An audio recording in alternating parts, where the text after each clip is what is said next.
Okay, we're recording. Welcome to the January 15th. Sorry, a sneeze is in my head. Okay, January 15th, 2025 meeting of the Finance Subcommittee of the Brookline School Committee.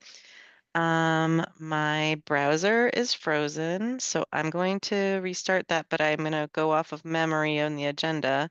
I believe the first item is the minutes from December 11th. Is that right? Or 12th, something like that. December 11th, that's correct. December 11th, 2024. Can I get a motion to approve?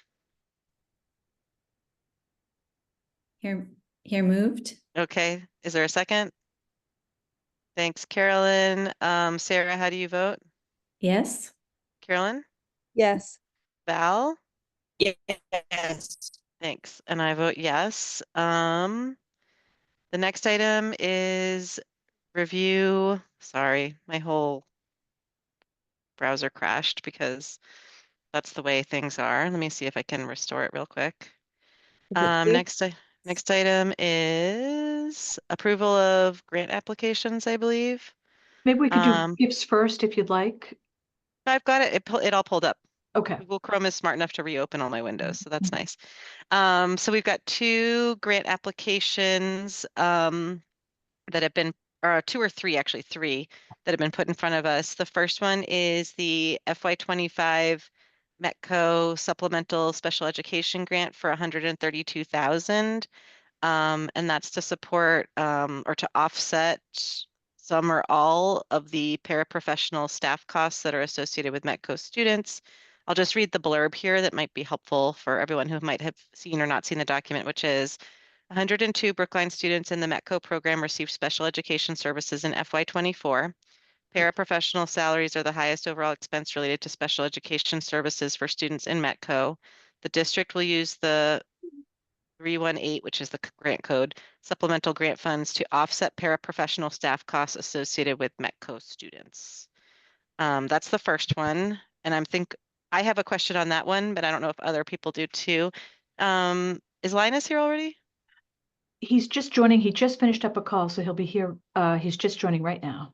Let me Okay. make him a co-host so that he Okay. can I'm speak. going to ask my question, and then I think he got it earlier, but my question for this one was um, how special education costs work with students whose home district, or in particular Metco, with students whose home district is outside of the district. If the 132,000 represents the entire paraprofessional cost, and whether Brookline bills Boston for the costs of special education that are associated with Metco students. And I don't see Linus yet. And Susan, I presume you also did not have that information, correct? I'm here, Mariah. Oh, great. Okay. Good evening, everyone. Let me go back because I did forward this question over to Malcolm, but I just want to go back and read his response there. Okay. Um,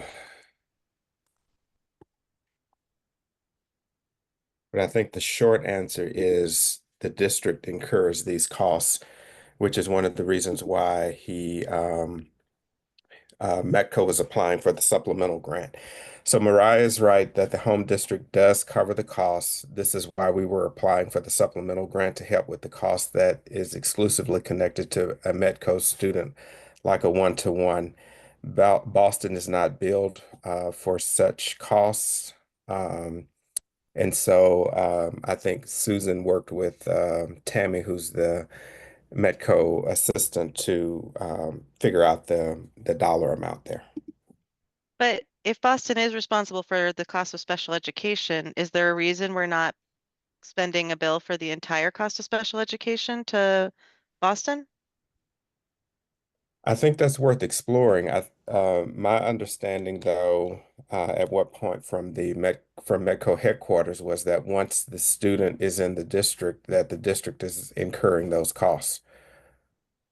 Once we've accepted the student, that we now bear those costs.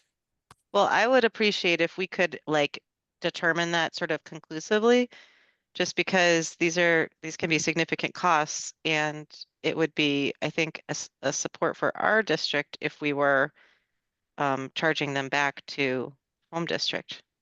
Well, and I know just in the conversations the superintendent's group has had since I've been here, all of us have shared the same concerns about the costs that districts are picking up, but all of us have experienced increased costs as a result of additional services once a kid is here. Thank you, Carolyn. I see your hand is raised.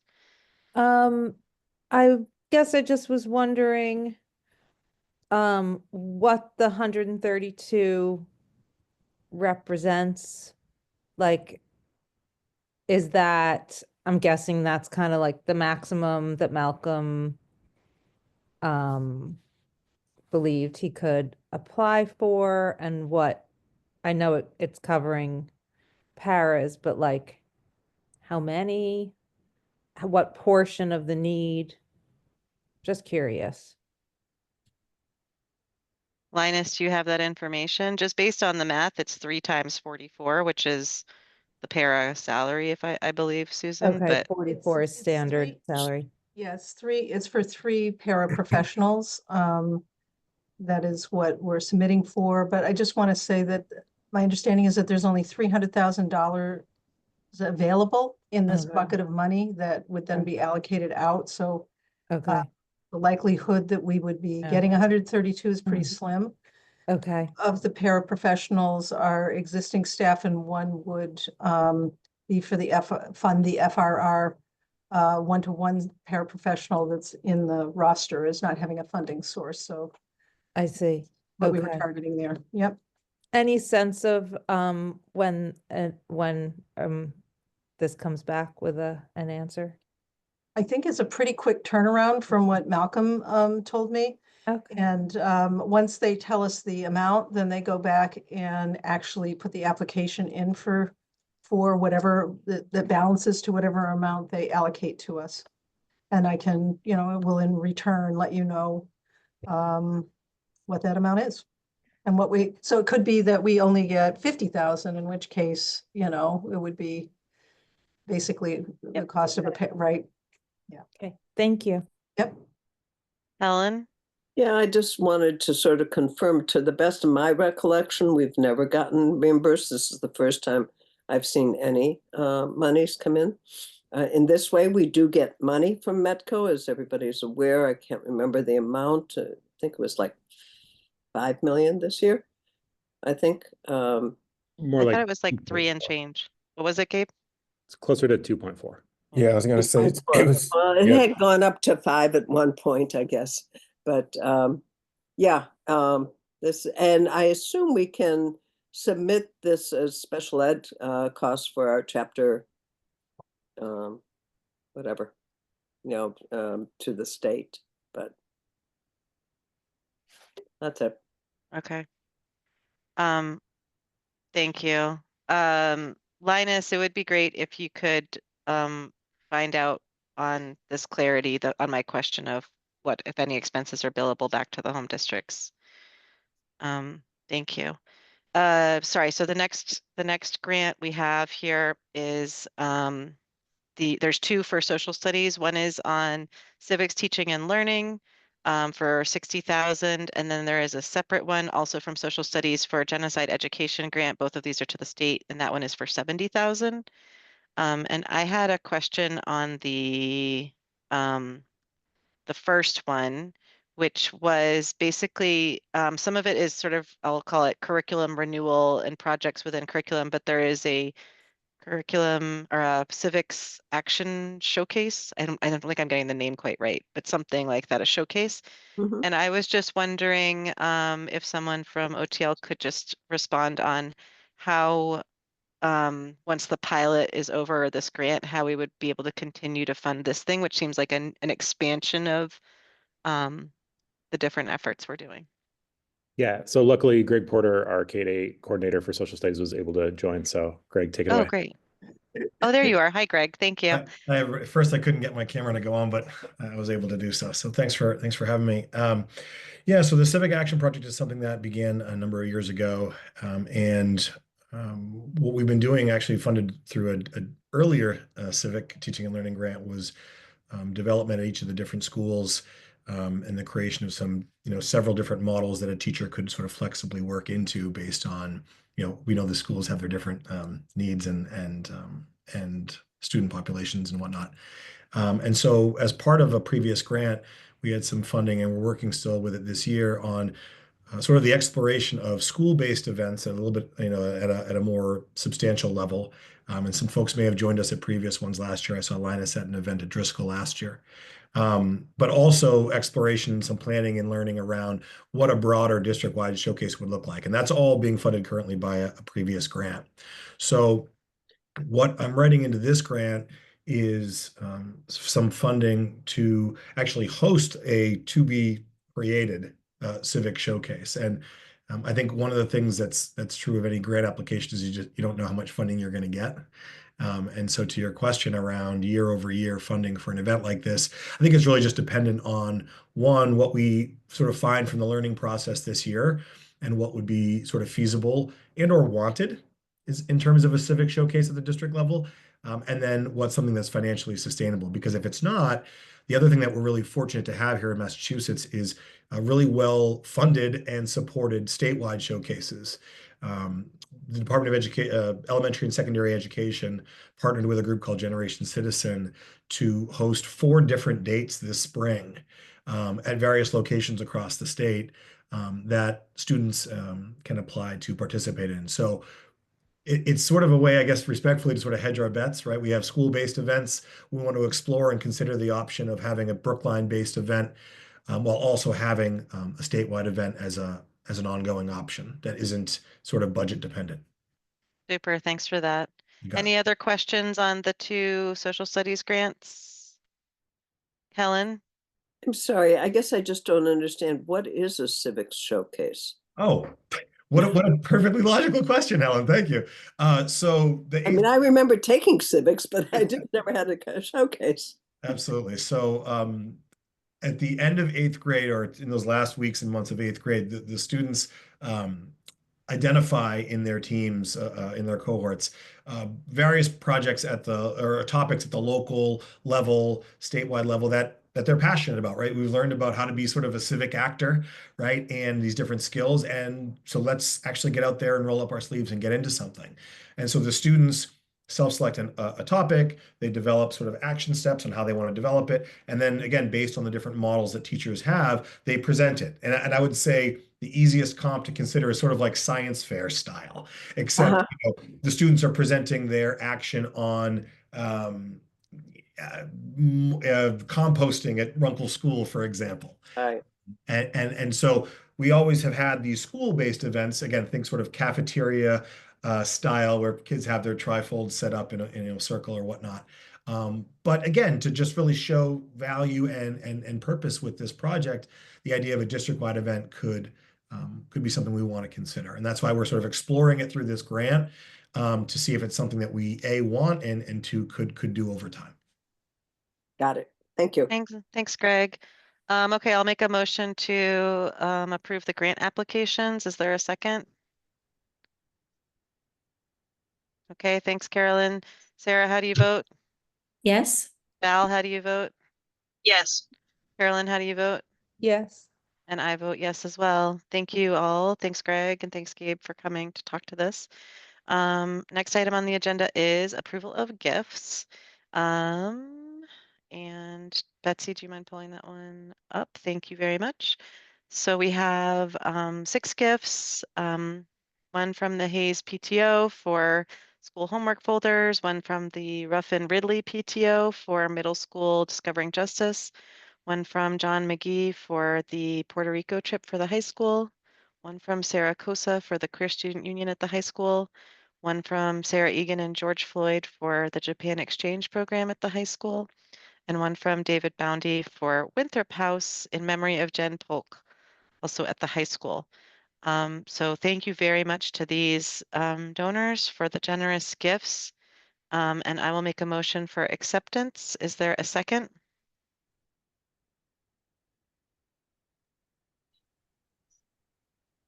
Thank you, Carolyn. Sarah, how do you vote? Yes. Okay, Carolyn, how do you vote? Yes. Val? Yes. And I vote yes as well. Okay, the next item on our agenda, we're going to jump around a little bit just to keep things going. And we're going to jump to review and approval of BEEP fees. Is Margaret here? Yes, I see Margaret. And so I just Hi. want to give a hi. Nice to see you. I just want to give a little bit of update on fees. If you all recall, a couple of meetings ago, we had talked about prioritizing base and BEEP fees for this year. We were going to go into a 3-year cycle. Base and BEEP will be this year. Right now, we're not doing base tonight. We're going to focus on BEEP. And so we received a memo earlier from Margaret Eberhardt, who's the principal of BEEP, and Susan Givens, who you all certainly know because you're on this subcommittee, but maybe people don't know you, Margaret.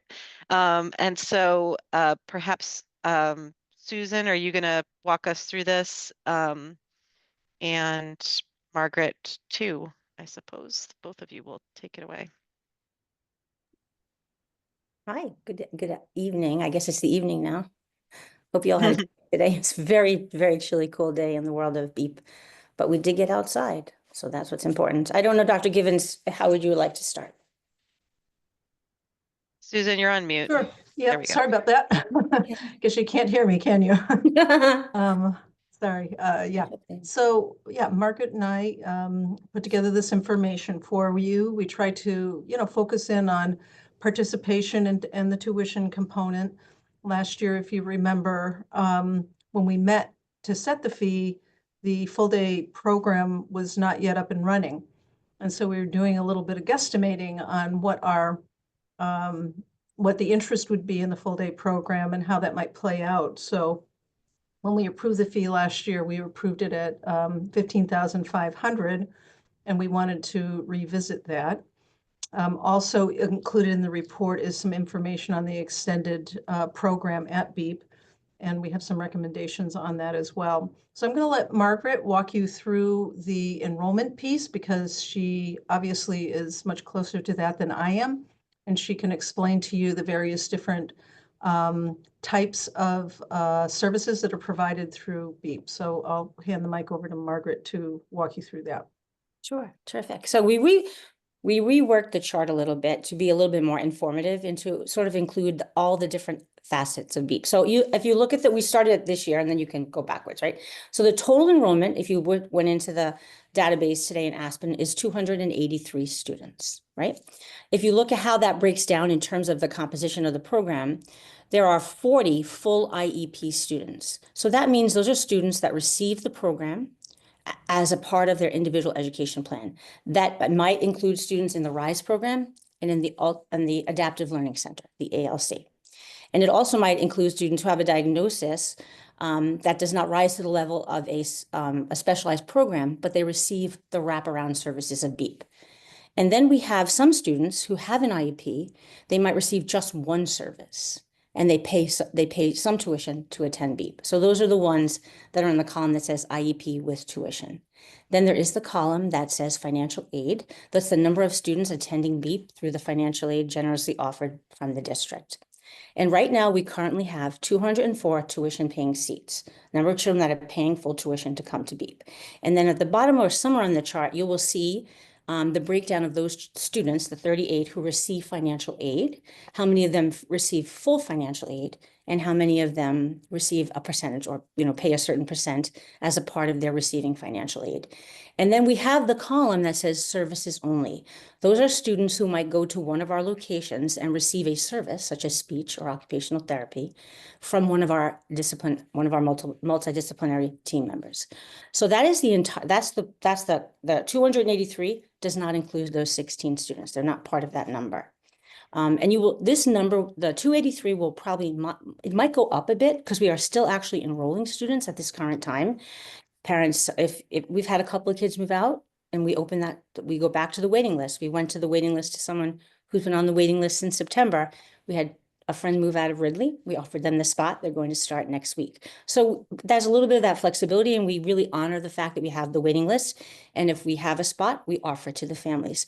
And then we've talked many times at school committee that if we have some spots open up as well for a financial aid spot, someone moves out of town, and we have someone who's like a rising kindergartner, we prioritize offering that seat, and we're offering that seat as well to a student hopefully start in another week. So we continue to work on enrollment, so that number might go up a bit. The full IEP number will also go up. We continue to evaluate and assess children throughout the year. So you can see that the number is higher in some of the other years, and that number will most likely go up by 5 or 6 students before the year is over. And it also might go up. Some students come to us as peers, and we determine that they are actually in need of services, and they might receive the program then as part of their IEP, and they stop paying tuition. So sometimes that piece is a moving target. When we made our decision last year, we had to keep the number at 193. That was the goal. That had to be the number to meet the costs of the program. And we've managed to keep it at over 200, which we're very happy about, because that is better for the program, and it provides a little bit of cushion in case people move out or things happen. And so that's generally the enrollment piece. When we talk about BEEP, of course, the part of BEEP that's mandatory in the Commonwealth, or even from the federal government, I suppose, is to offer an inclusive program, have peer models and students with identified needs. Clearly, we have more students than would be necessary to meet the needs of children who have IEPs, because we have a very robust early childhood program. And those are some of the conversations that we've had as you know, me as the principal, you as the leaders of the school committee, to think about what BEEP will look like in the future as we have more classrooms open, if we talk about the leased spaces, what that might look like. So those are some of the conversations that Dr. Givens and I have been having as well. As we think about BEEP in its current configuration, we know that you could never fit 283 students into the classroom spaces that we have at BEEP without having the current leases that we have. So thinking about all of those things as we move forward is some of the things that we put in this information here for you to just think about that piece. And those will be conversations that we needed to have as Pierce comes online, as we think about what the future of BEEP will look like, and what the district's needs will be in terms of having leases and things like that. But right now we stand at 283.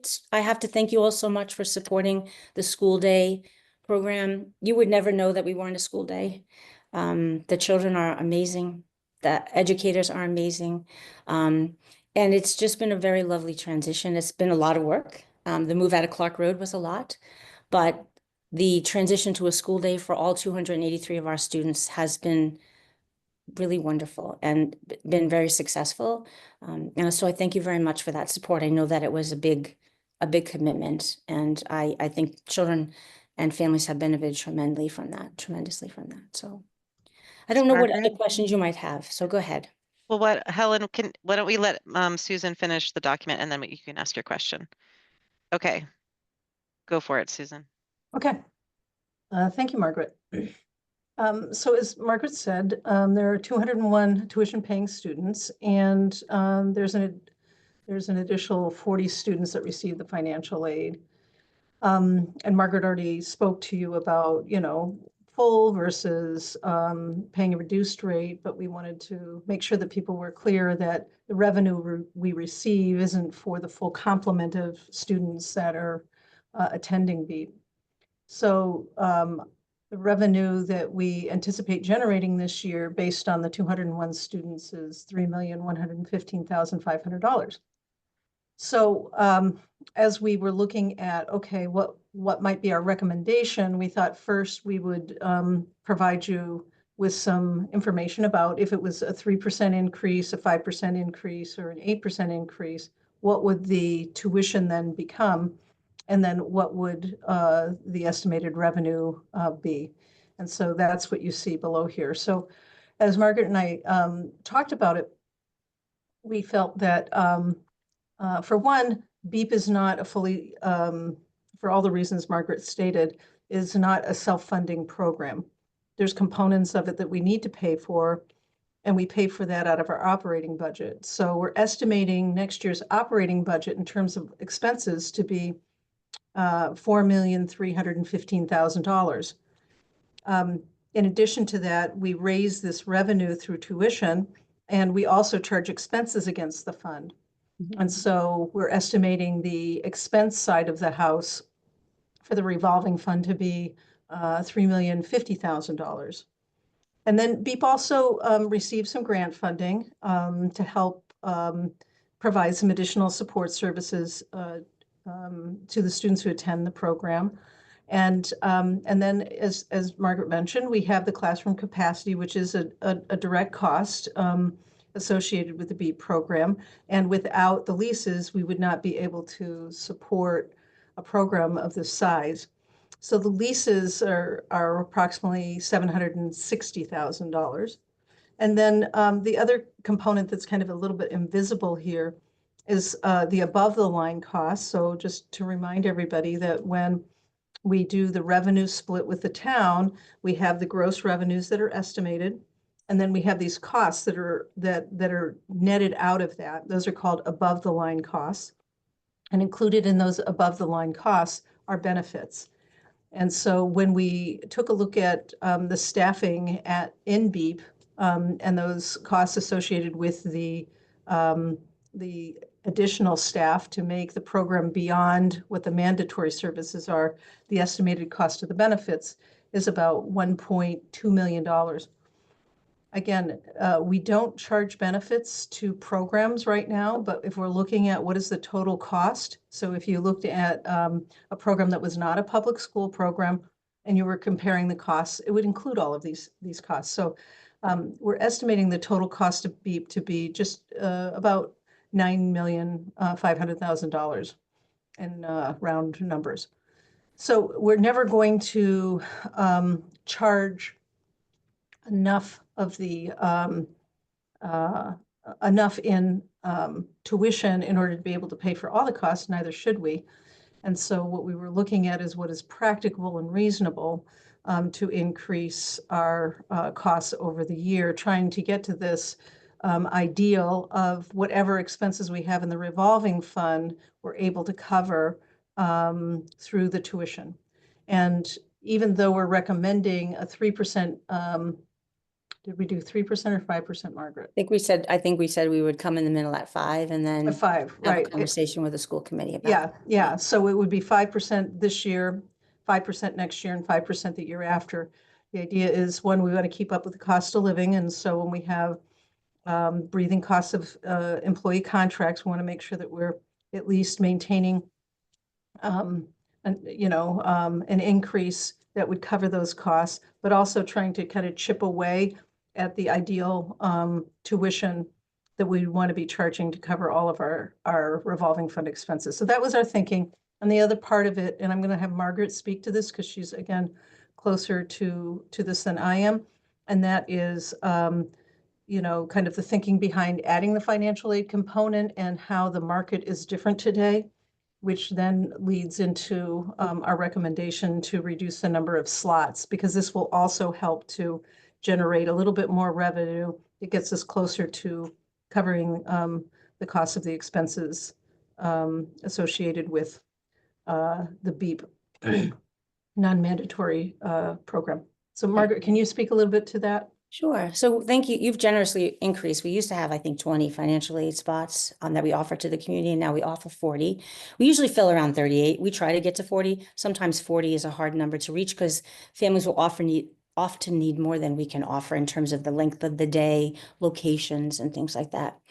I'm happy to say that the towns and the local early childhood programs have really stepped up, and there's a few of them that are offering some vouchers now. Everbrook, TCEE are offering vouchers for families, which is really nice because that vouchers are much more comprehensive, all-inclusive, and go beyond the child's time in an early childhood program. Very grateful that those community members have stepped up and have started offering those to families. And we even had a family leave BEEP that was on financial aid to benefit from that. And we were sorry to see them go, but we were happy for them as well because they had younger children and that was beneficial to their family. So we thought because if you want to have a little more revenue, and if you decrease it by 5 and you multiply 5 by 18 or 17, whatever that is, 16,000, that's an increase in revenue for the program. And that will be, perhaps you'll be able to offset some costs charged back to the grant, to the revolving fund, some other costs for the program, along that way. Certainly something to consider, because that is a generous thing, and not that it's not needed, it's very much needed. But I do think the community has started to also offer options. And so I think you really rightfully offered so much because there was nothing else. And now it's nice to see that some people are stepping up and offering that as well. So just something to think about. It would be a recommendation. You would increase some revenue that way, and then provide a little bit more of cushion for the program and for the district as well. Thank you, Margaret. I want to make a couple comments and then we can open up for questions. One Sure. is Susan referred to the 4,315,000 that Yes. is the district costs. And I just want people, you didn't say this, Susan, but I want it to be clear to people that those are mandatory costs relating to special education provisions. So just to be clear on why some costs are on the general fund versus the revolving fund, that's the split.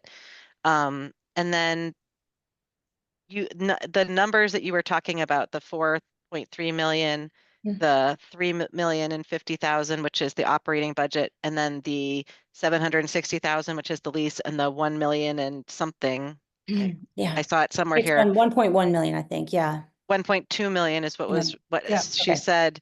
For benefits, those are not in this memo. Got So if people were looking at this memo and trying to figure out where they were in the memo, you don't have a big hole in the middle of your eyes. They're just not in the memo. So that's Thank you. probably, yeah. Yep, it's very important information, but it's not written down. And maybe Susan, you could provide like a little bit later on an amendment to the memo so people Yeah. have this all written just to document it. We actually, sorry, we had it. Yeah, we were talking about it, and it's in like a little piece of the other pages that we were working on yesterday. And I didn't have a chance to talk to Dr. Givens before we came here, but yes, we have all that typed down. It's actually written on the Google Doc. So sorry about Okay, that. no, that's okay. I just think it's important. It's very important. Yeah. Yeah, and Yeah. Helen, I'm going to turn it over to you and other people who have questions, but I also have some questions. I'll hold mine for now. Go ahead, Helen. Mine's more explaining a few things. One thing that people should be aware of, that once a child turns 3, anytime during the year, and they're getting services from early childhood, excuse me, what is it called? It's not Early early intervention. Intervention. Early intervention, thank you. The minute they turn 3, the school system is responsible. And so they have to be moved out of an early intervention into one of our programs. So there's a need to keep some spaces throughout the year for that, so that we have the space for the kids once they do turn 3. The other piece of history that people may or may not know, we used to have Head Start here. Probably going back maybe 15 years now, or 10, something like that. And then one summer, they just decided they were moving to Watertown and closing our Head Start. So many of these children who were in housing went to the Head Start, which was located within housing. Once they closed, the district made a decision that, those kids who couldn't get to Watertown parents didn't want them traveling a half hour there or more and a half hour back. At that point, we decided to provide some scholarships for kids, quite a bit at that time. I think it was about 20, maybe more. And that's what the history is of these scholarships that we have now. So I just wanted to give Thank you, Helen. a wider understanding of what happened, what the district did to try and we did used to take vouchers for a while. It just became so difficult in terms of the processing of it through the state. They're made for private nonprofits, not for public institutions. So there were regulations that we had to follow in order to get the vouchers. Kids, the full day, full year, a number of issues that came up that I'm still trying to fight for public schools getting vouchers that are different than others on the state advisory council. But that's sort of the history of a number of these things. Thank you. So I think the question in front of the committee, and of course people can still ask questions, is I'll frame the questions as I see them. There's been a recommendation here for 5% annual increase. You'll see that Susan said that that would be that middle line, which is $3.271 million. That would cover the cost of the of the direct expenses, meaning salary and non-salary expenses, but it does not cover the cost of the fringe benefits, the insurance and other that Susan referred to, the 1.05, I think you said, or 1.2 million that you referred to. And I think that there's a big question on, you know, just as we think about financial viability in general and how we look at those costs and consider those costs. And then there's a second question, which is, do we want to reduce the number of financial aid slots by 5 that is proposed here? And then the third question is, and we haven't totally talked about that at all really yet, but I'm going to put it on the table now, although Susan hasn't talked about it. In addition to the 8 to 2:30 program, there's an extended day program.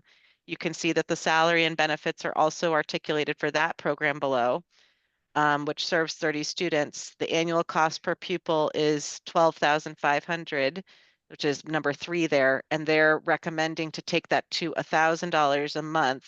The fee, which for next year, which are you charging at 10 months of the year? Margaret, how many months of the year are you charging? Yeah, we 10? just did the 10 Okay. months from So September. that would be 10 months of the year. So for a net loss of $2,500 and change per student.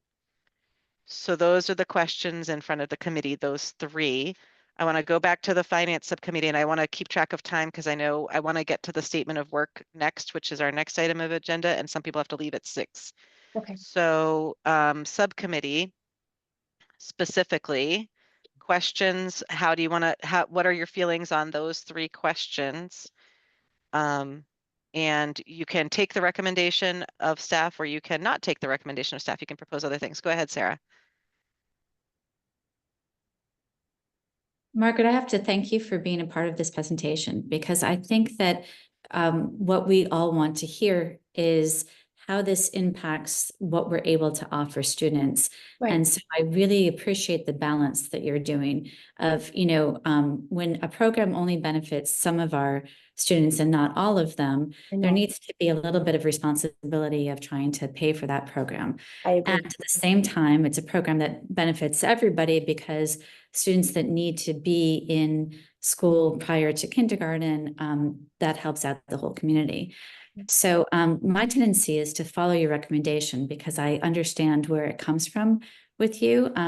And Susan, I completely appreciate your time as well, because the financial side of it is so well explained here.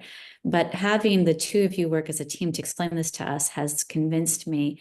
I would like to see us be a little bit more responsible about how much we're spending on this. Right. And I like that we would be headed in that direction with your 5% recommendation. I agree, Sarah. Thank you for your kind words. And also, I feel very strongly about both things you said, that it's a wonderful program that benefits everyone and everyone at the same time. But I recognize that it's an expensive program, an investment nonetheless, but buffered against many things in the district that need attention. And I appreciate that. And Susan, Dr. Givens and I are working very hard to think forward and to plan forward with work from you guys, what that will look like. Thank you.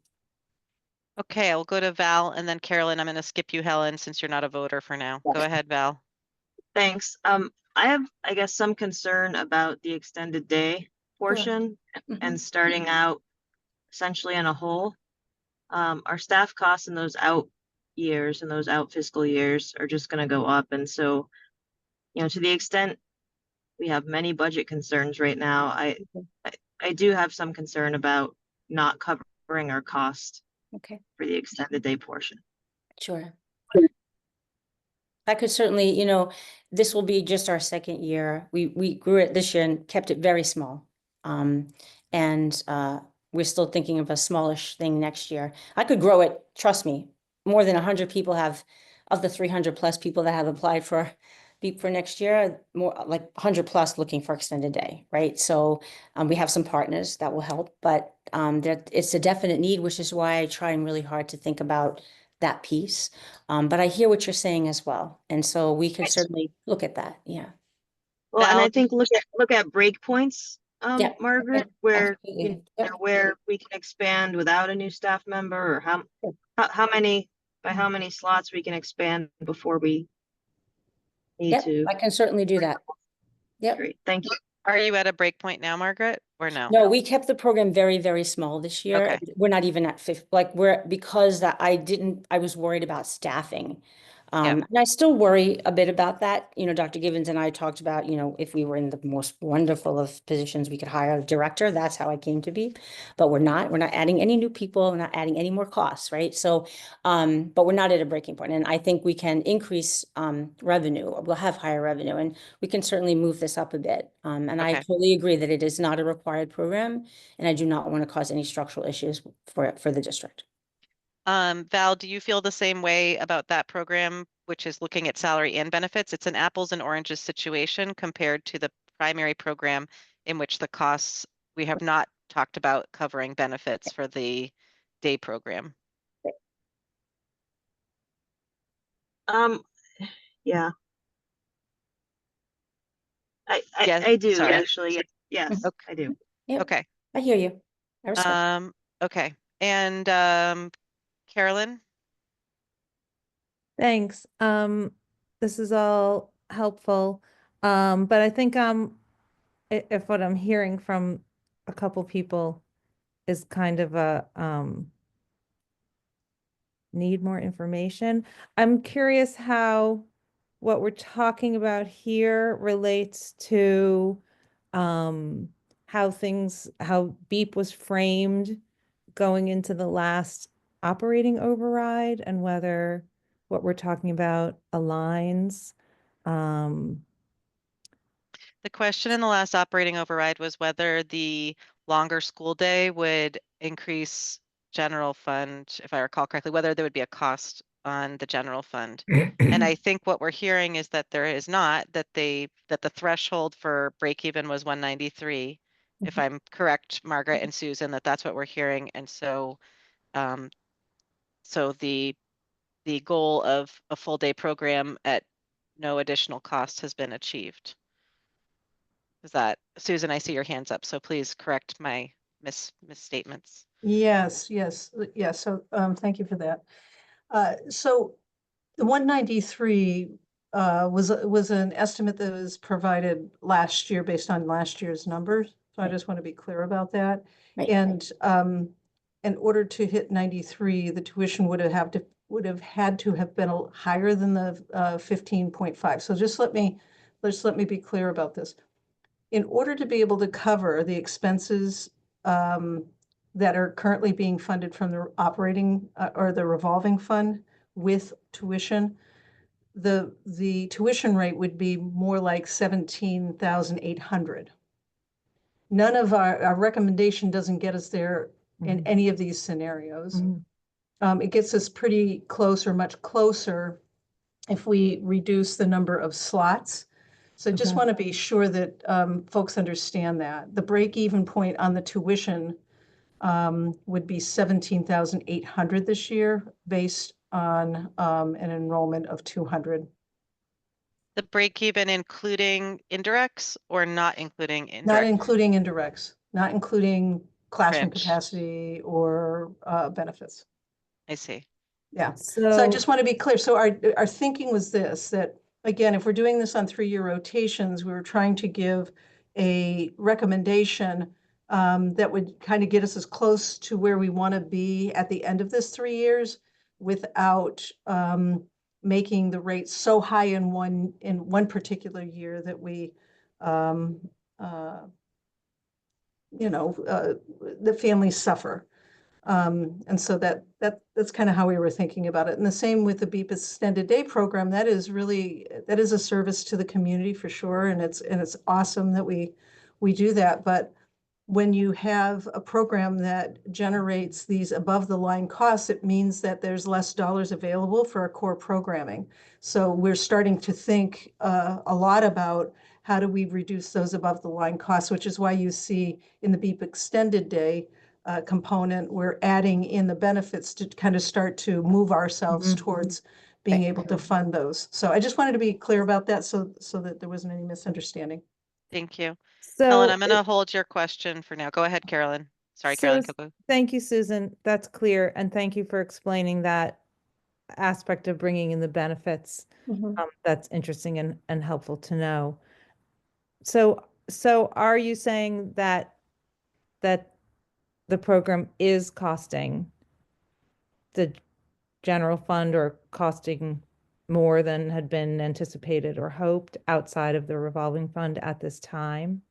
So the good news is, and this also plays into our thinking also, so BEEP has a fund balance and a fairly generous fund balance. Okay. And so we're trying to leverage that while getting ourselves in a kind of a smooth and orderly way up to break even.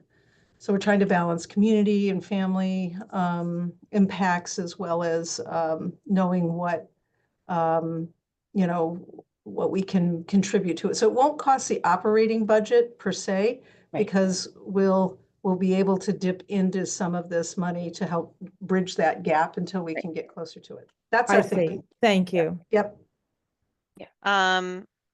Helen, do you really need to raise your hand, or can we just keep going with the subcommittee for now? I'm just feeling tense on time. Well, I'd like to just put in one piece, if I could. Super if quick, you'll allow me. please. Yeah. I think we have to be careful of being penny wise and pound foolish here. We all know that early childhood education helps in preparing students for kindergarten and beyond, and that it really makes a difference in terms of our sped costs and other costs further down the line. So I would be careful of worrying as much about the cost of this program. It is part of our core program. It is something that we value. And that would be, and the one other question that I do have is, did you look at the market rate around town to compare the hours and the amounts that we want to charge?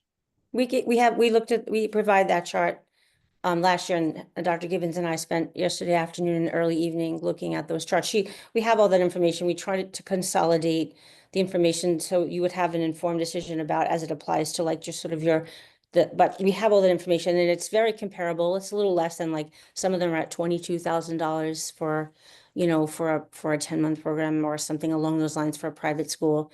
And this sort of falls for a public school setting in a manageable amount. I'm very sensitive to that fact, as Sarah pointed out. That's a conversation we've had prior, and I'm also sensitive to what Carolyn and Dr. Gibbons are talking about mindfulness, Helen, right? Just being mindful about the program, the size of it, the capacity moving forward, and those are conversations that we're going to have. And I think Dr. Gibbons and I are at a good space right now, thinking about those costs and how we're going to use the revolving fund to offset them.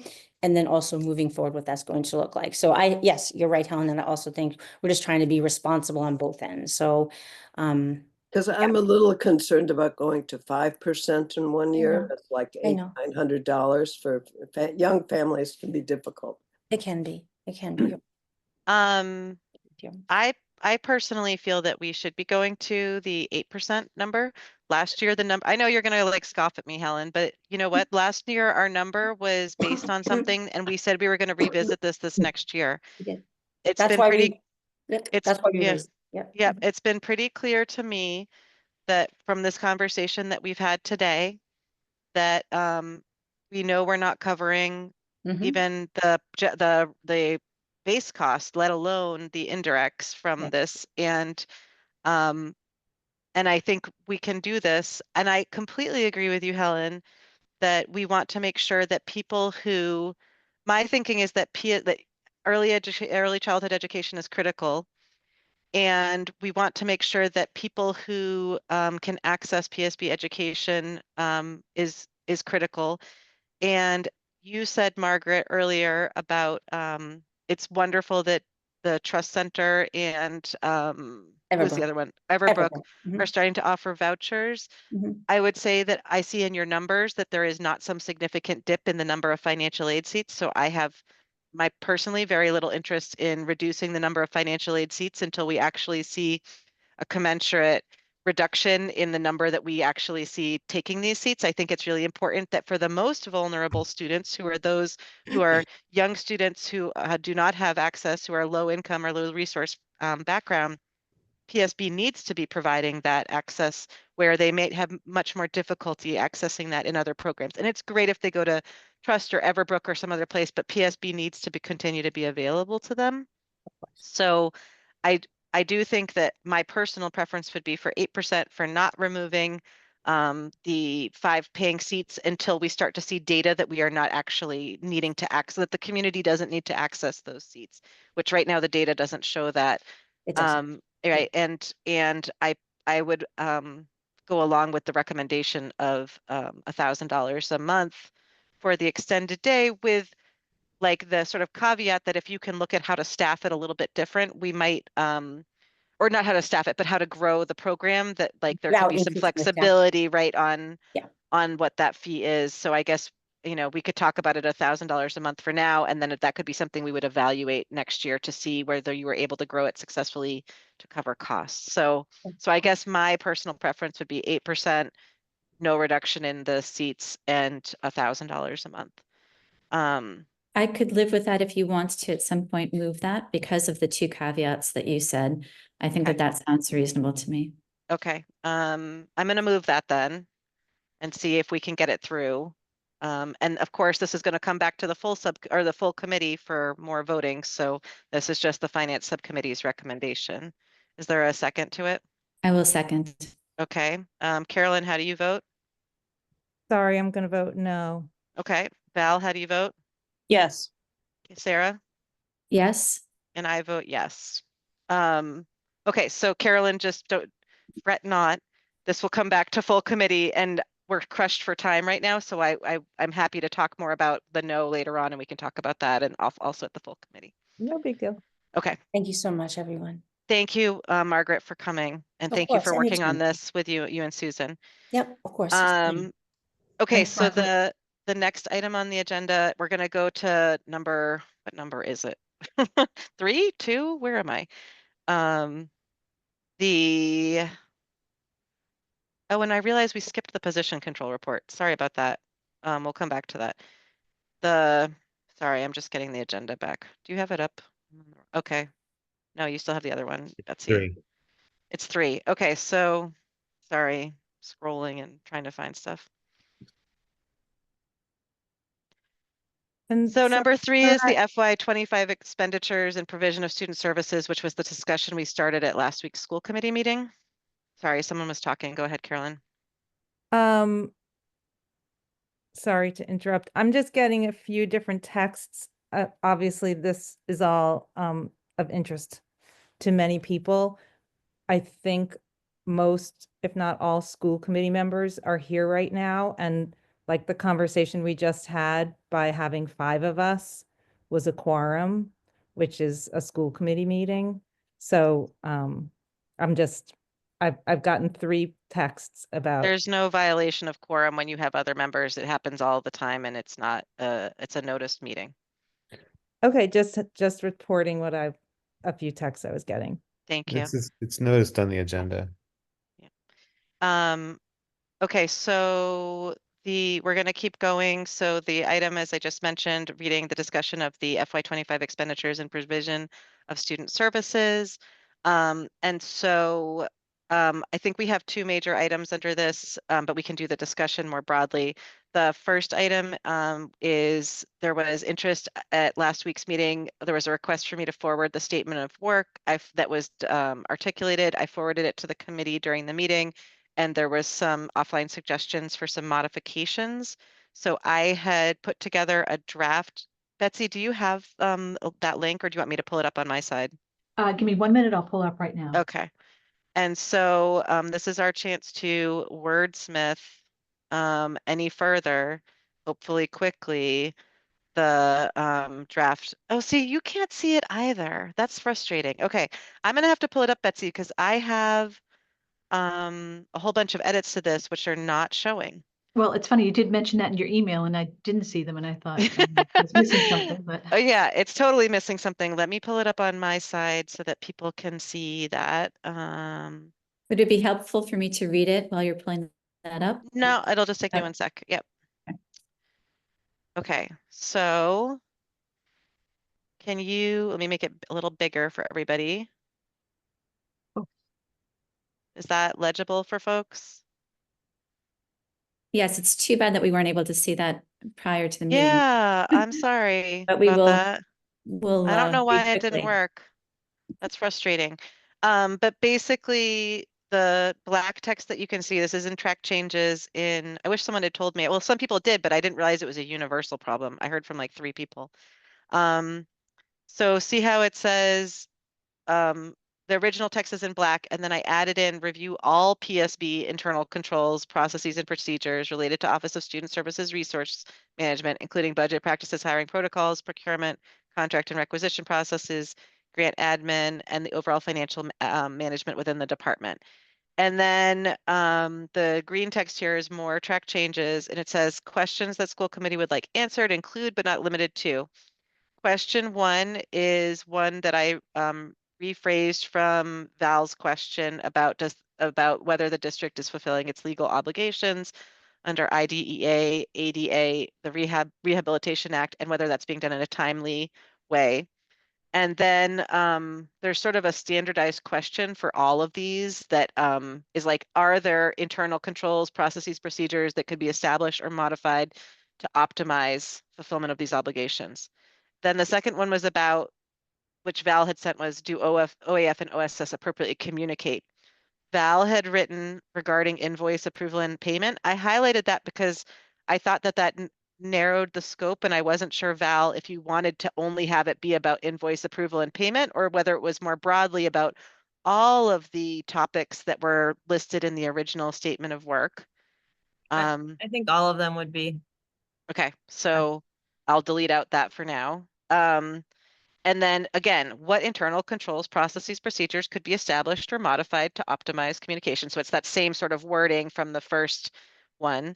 And then this was a question Stephen had drafted, which was, what were the key internal, and I tweaked it a little bit, Stephen. So it's like, what were the key internal controls, processes, procedures, practices, events, et cetera, that resulted in the delay of contract establishment, PO establishment, and or invoice approval and payment of PSB special education service providers in both FY24 and 25?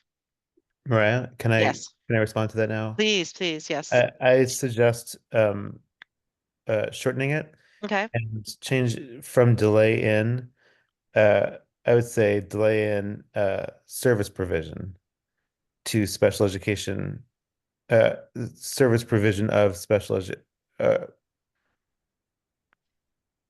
or interruption of services by something like that, because all that is putting the cart before the horse. We we don't we can leave to the auditor to determine what it was exactly that led to the delay or interruption. And I'm less concerned about what the output is specifically and having the auditors determine the chain of events that led to the outcome. Does that make sense? it does, but here's my question to you. Imagine that there's a service provider who hasn't been paid and is providing services. Are Right. you not concerned about that? I am. Here's the But difference. then it wouldn't be there. Here's the difference. The difference Yeah. is that we've been hearing that special education service providers can have been paid without some of the contractual mechanisms in place because MGL exempts the procurement practices. So if it's just the lack of money, that's one thing. But this is number 3 is assuming that the obstacle is the mechanism, right? So what I think we should be interested in is the interruption in services, not assuming that there's a specific chain of events that led to the interruption. So I think we should just be investigating why the services were delayed or interrupted and let the Okay, auditor so the determine delay, what was exactly the other word? Interruption? the delay or interruption to special education services, right? But it's not, it's third-party special education services, right? That's right. That's right. Okay.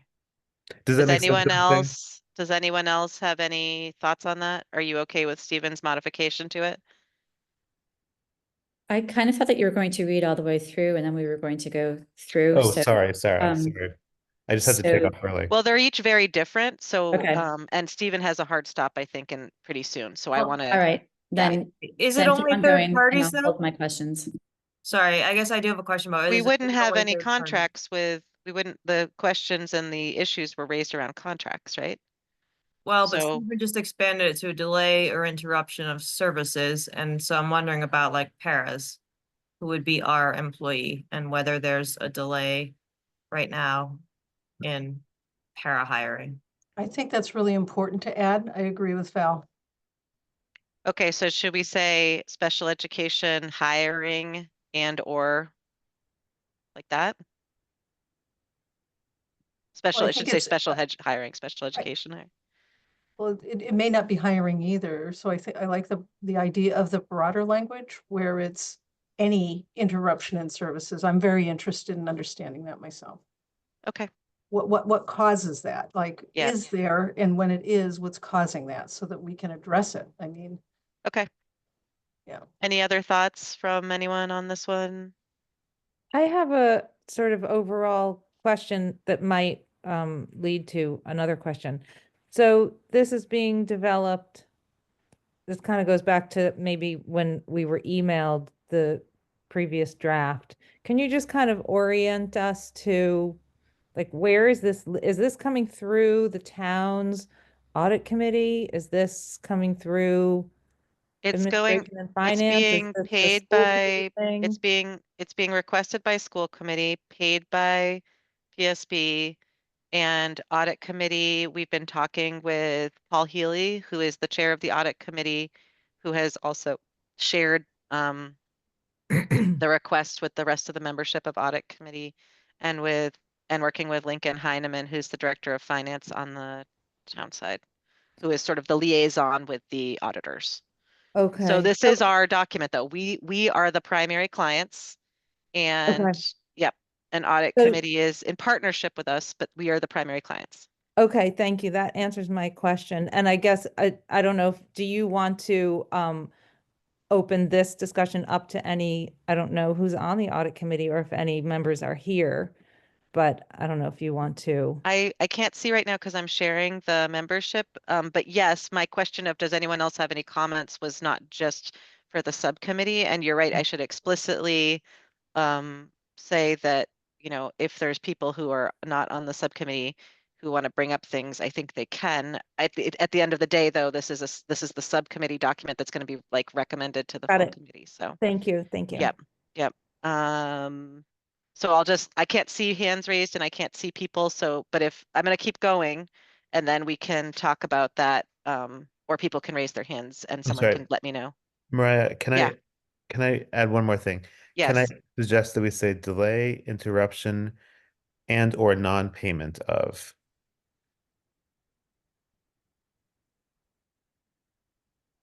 Does anyone have any concerns about that? Speak now or forever hold your peace. I'm just kidding. You can say something later, but let's keep going. Or not of, Huh? or not of, non-payment for special education services. Thank you.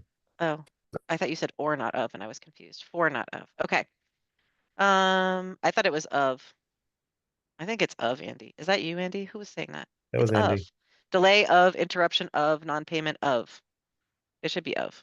I'm thinking of non-payment for, it doesn't matter, not a big deal. Val nodded, and she was the only other person whose head I saw. Oh. So I'm gonna.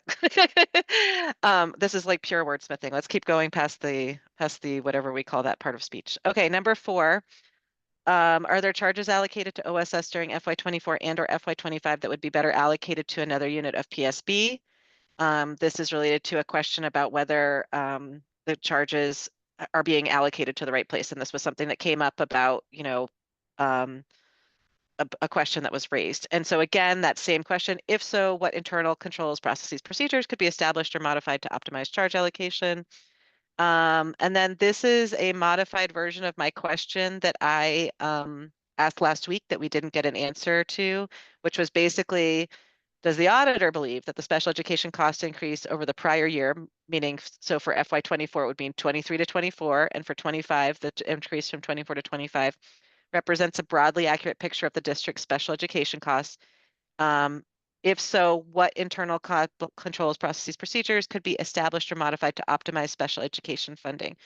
And I gave an example of this. We received from Lisa, I believe you all received a recommendation where she talked about Medicaid, using the Medicaid reimbursement as a possible source of funding for the special education or special education reserve fund. I'm not endorsing that one way or the other right now. I'm just trying to give an example of a potential thing which the auditor could guide us towards in terms of best financial practices for the district, and so forth. And I don't know if people like that question or not, but that's how I was trying to come at some of these questions that we have of, is that like the question that I raised last week of, is does this represent the new trajectory of special education costs? And then what are we doing to think about how to support those costs? Stephen, go ahead. So I think that's a really critical question, and I really appreciate you raising it, Mariah. I'm just not, I'm not sure why it would be in the scope for an auditor. I thought you were right to raise it to administration. Is it clear to you that administration can't fully answer that question? Actually, Dr. Guillory is in the call, right? Yeah, he is. And I Can think we, it's a question for, you're right, it's a question. Sorry, go ahead. well, I guess I just want to ask Dr. Guillory, can we sufficiently answer this question? Do we need to ask an auditor this question? Because at our last school committee meeting, I know Lisa wasn't there, and it seemed to me a question that Lisa could possibly answer, or someone she delegates could possibly answer. If that's not the case, then I totally agree with you, Mariah, that this should be in the scope. But I don't know whether or not we can answer this question. Yeah, and I think part of the challenge is, Lisa's position is that she doesn't believe that the costs have wildly soared, if I'm capturing that correctly. And so I think part of this and again, special education costs on districts are somewhat unique because of the makeup of the individuals within that community. So, but I do think there are general increases across the board that we're seeing on a multitude of fronts. So I think it would be helpful to, as I'm listening to the dialogue, um, looking back at historically, have there been things that have just been mounting that because of the way that we've had sort of centralized accounting and not central and now more departmental type of counting, have there been things that have been hidden in the background that have been covered by other costs that have just been masked for a number of years? And now with the loss of some of our additional funds, are these things now manifesting more distinctly on our operating I costs? see. So you would say that an audit would help ferret out some of those details, Dr. Guillory? I think it will help us compartmentalize and sort of see what have been some trends. Okay, because I thought the foundational data of that movement from, I think Mariah was from like 9 to 10.5 million, right? In that last Yeah, and we'll have an presentation. update from Susan after this on, which But just unfortunately I from don't think one will be. school year to the next, that I thought that we knew the foundational data show that there was a significant movement from one school year to the next. So the question was why, not whether it was true. Well, can I add on to that though, Stephen? I think that, and Linus just alluded to this, while we saw that data at our last meeting, it apparently is not universally believed by staff that that data represents an accurate accounting. And Thank that you. is the reason for my question 4, because if there are charges allocated to OSS that should not have been allocated to OSS, and that's why we're seeing an increase, that is quite a different Thank you. That's really story, helpful. right? Than special education cost increases. And That's really the helpful. number 4 is quite carefully worded because it doesn't say, are there special education costs? It says, are there charges allocated to OSS, which is a different than special education costs, right? Um, and so 5 is almost just like the An bottom line elaboration. of number 4, right? Right. Like is if this is really it. So that they're tied together in my view. Okay, I have to sign off. I just want to say this makes sense. I know I'm not part of the subcommittee. Thank you for doing this. Yep. This makes sense Yep. to me and I support it. Thank you. Dennis, can he unmute himself? Betsy, I don't know if he can. I was just offered the opportunity to unmute Okay. myself. Thank you. Okay. For those of us who didn't participate in the previous question, I have a clarifying question about this particular process, which is this the statement of work for an already budgeted audit, or is this essentially an RFP for which we will get quotes and there's a longer term process. Is there a short answer to that question? There's a semi-short answer to that question, which is it is not budgeted. It is a additional, currently our plan was to have this as a contract addition to the Powers and Sullivan audit, which is just wrapping up for the regular financial process. However, school committee doesn't need to do that. And depending on the Powers and Sullivan quote, we can also bid, but there's only 3 municipal audit firms in the state. Melanson and Heath is one, and I can't remember the third one, but we can bid it out if we want to, but we were trying for sake of expediency and sort of rolling it up into the current contract. So the question is sort of, the answer is sort of. So I guess sort of the follow-up is what's the sort of ballpark of like how long we anticipate this to take and or cost? I don't know that, did we get an ETA from them? I think they said quickly. I can't remember right now, Susan or Linus. And the ballpark on cost, the original quote that came in was they were going to do an audit of all processes, and we are winnowing the scope from there. So they haven't given us a quote for this, as far as I know. Am I remembering right, Susan and Linus? We haven't seen a revision. We said to them, please don't send a revised quote until the committee gets the chance to weigh in. Right. Yeah. Did you ask for winnowing because of the cost or Cost and time? We want to make it focused on the issues. And of course, if we were to find something that went beyond and we said, oh, we need to expand it, we could, but we're trying to be focused for time and cost reasons. Can I ask what was the cost for what they did propose? For the entire thing, they gave us a quote of 50 to 59,000, which is a lot. So. Thank you.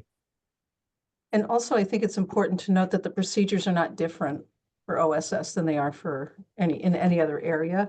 So whatever we learn here, you know, if they have recommendations, then they can be applied more broadly. So I'm really thrilled that we're doing this.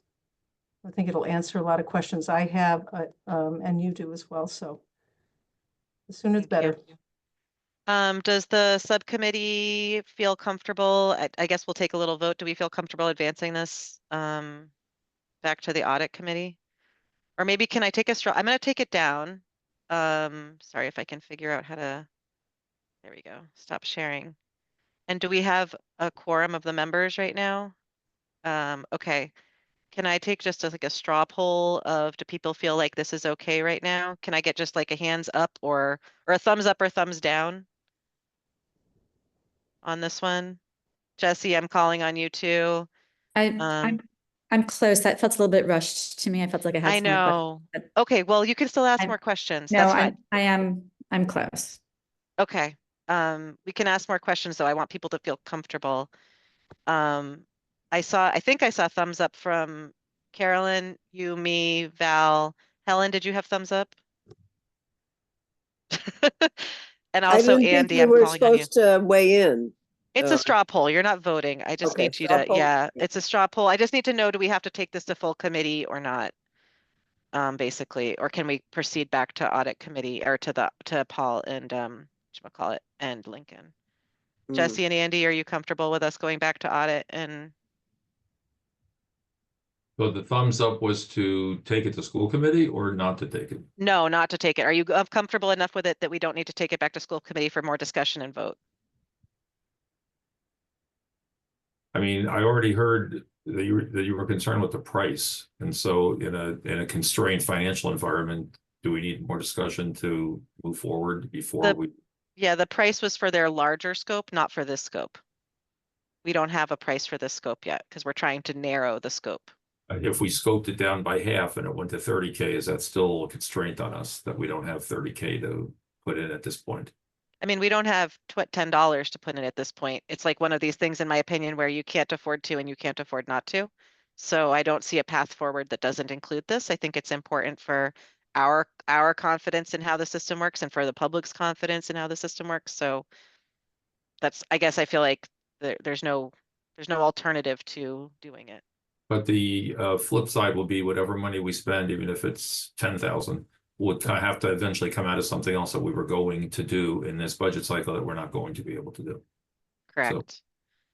which, you know, in some ways, this is an unanticipated expense. We could Right. pursue a reserve fund transfer if that's where it came down to. But at this point, the question is, you know, is PSB basically saying we're willing to pay? And we have, and I personally feel we don't have a choice not to. We just have to move ahead with this examination, this review. Helen, Is there possibly money in the audit account that could be used for this? the audit committee does not have a budget, and You the don't? audit, no, the audit is run out of the finance department. They have the budget, but the committee itself doesn't have a budget. Got it. And the When's audit is budgeted, you know, but I will just point out that the entire townwide budget is 60,000. So just to give a sense of cost. the Powers and Sullivan audit that you were referring to was already contracted, Correct. and that's for the district. No, that's for the town overall auditing of financial statements, which include Okay. PSB. I'll ask just again, is there another pathway we can take that does not include auditing PSB separately? Meaning, we know we have bills to pay, and we know that there were some processes that were not followed or changed, modified. Something happened, not the first time. And so the question is, if we did not audit at this point and didn't spend the money that we don't have, what is the outcome of that?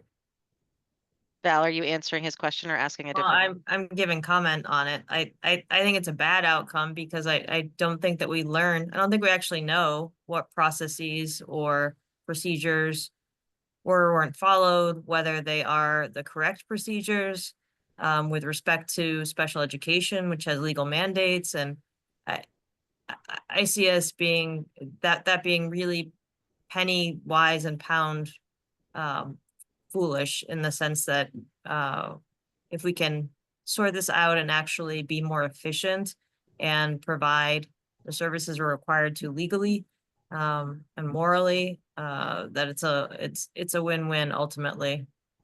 It may be $30,000 that we don't have, but it may be $500,000 that we don't have when we're down the road on this. And Can I ask Hey. a clarifying question? Please, Cliff. Hi. Can I ask a question? Go ahead. Hi. So my question about this possible assignment is whether or not you're viewing this as a financial audit or a management audit. And it sounds to me like you're looking at this from the perspective of a management audit, as opposed to a strictly financial one, which is what the auditor essentially does for the town and the schools in its regular services. Correct. You are correct. Thank you. Yep. I also think, to Val's point, this is a question of, and Val alluded to this, but I'll just say it. This is a opportunity to manage risk, Jesse. You know, there is like exposure on our, you know, if we are not doing things the way we are supposed to, that exposes the district. So we need to address that quickly and rectify it if that is the case. If that is the case, and certainly we've heard some of the issues that are going on, and we need to make sure that we are closing any loopholes related to lack of compliance with some of the legal mandates that was in question 1. Of course, yeah. Yeah. So again, you know, would it be great if there was another magical source of funds, or not magical, real source of funds? It would be, but at this point, I think there is no way around it. We just go through it. And I also think that not only is it, a confidence issue, but I think internally it would go a long way for people to have a common understanding of what requirements are in all areas. And it's clear to me that that isn't so now. And so I think it serves many purposes, and I think we all have the same hopes, here, and intentions. And I think that a lot of good can come from this. And my only regret is that this didn't happen before I arrived, because I think perhaps we might be in a different place today if it had. Thank you, Susan. What I So would have liked to have time to do, and I see that you're sort of wrapping up because it's 6:20 now, is I would like I to. wasn't going to wrap up. I was going to see if we Okay. could stay longer because we have critical stuff to finish today, but keep going. I would like to look back at the language again for this idea of narrowing the scope. And also, now that we've kind of voiced that this is a management audit as opposed to a financial audit, I'd like to look through and make sure that each question we ask is indeed measurable. I think that that we're rushing a bit, and we need to make sure that we have our questions that guide us to the information that we want. One example that I would give, if you want to put it back up, in number 2, when we ask if the 2 offices communicated appropriately, I'm not really sure what you could get as an answer to that. But then the rest of number 2 does go on to ask a more specific question. So I wondered if maybe we wanted to frame each of these in ways where we know the data that we could get in order to answer it. Do you see that first question? Do OAF and OSS appropriately communicate as something where you could anticipate the type of answer that you would expect the audit to come back with?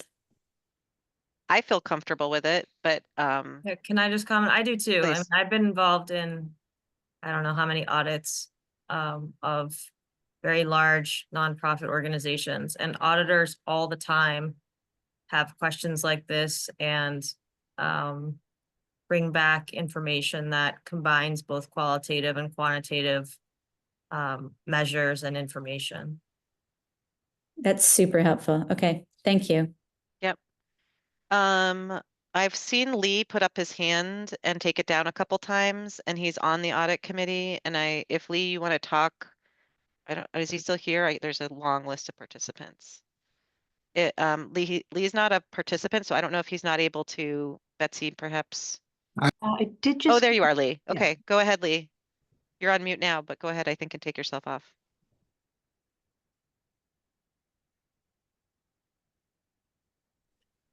Can you hear me? Yes, go ahead.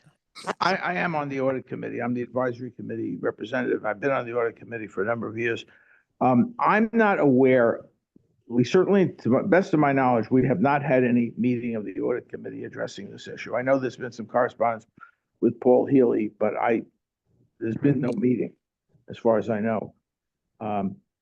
Powers and Sullivan does not do management audits, and I agree with Cliff. I mean, I think that the issues that have been raised here require a management audit, not a financial audit. I mean, financial audits are going to look for, sloppiness in reporting, possible fraud, things like that. I don't think that's the issue here. The issue is management, or is a management problem.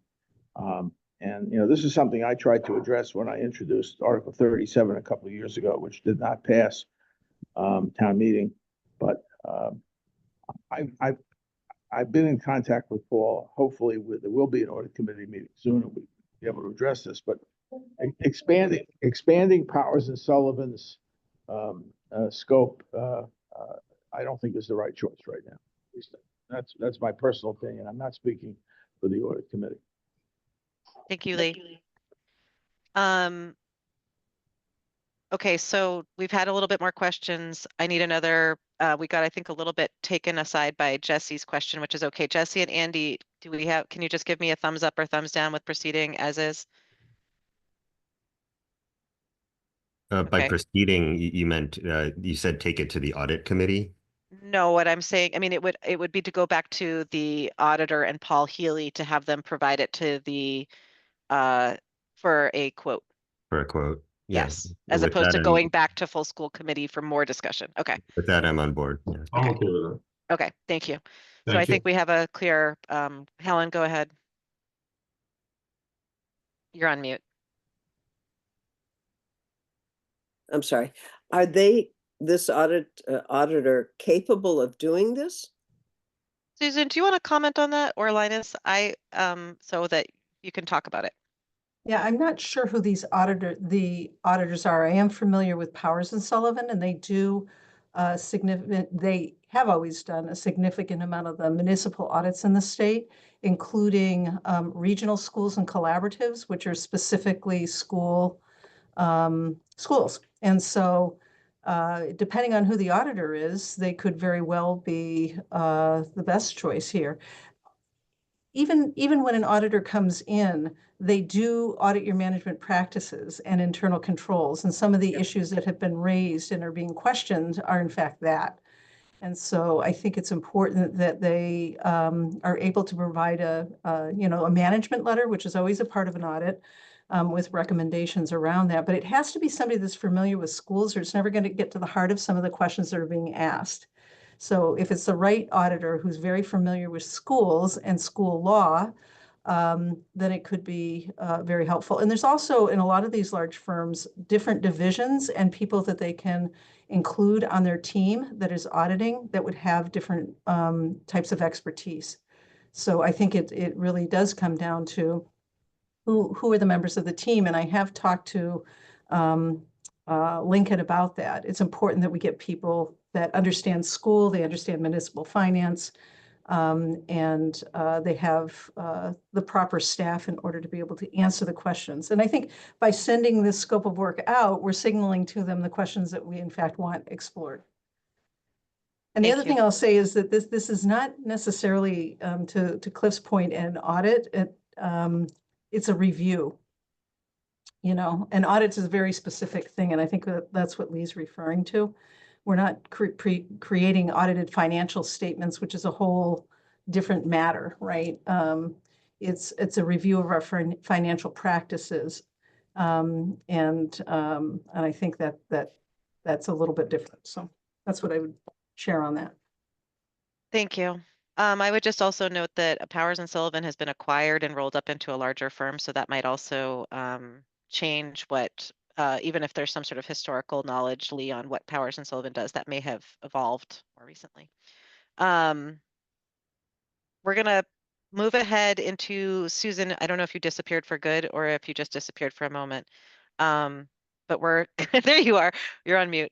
We're going to move to the second part of that continuing discussion. I just want to flag for the subcommittee, there's two other topics that we want to discuss tonight. And one is the principal non-aligned compensation for principals, which we need to look at tonight. And then there is the, I have to look back at the agenda, the position control report I do want us to get to as well.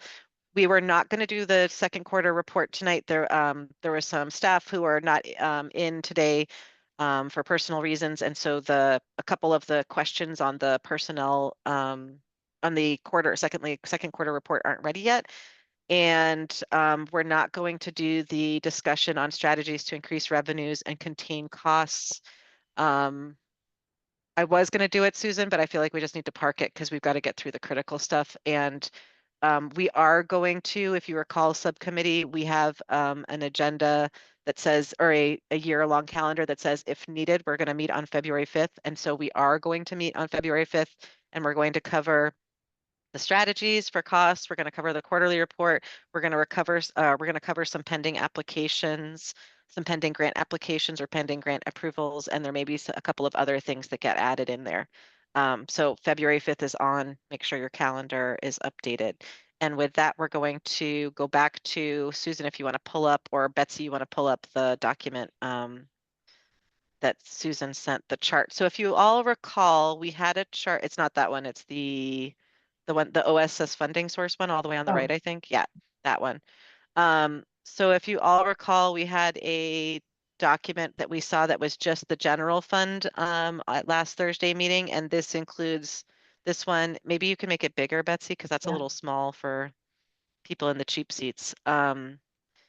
This is a document that gives some of the other funding sources. This is still non-salary, and Susan can walk us through it, but this gives a little bit, is one more layer of the onion that we're unpeeling through Susan's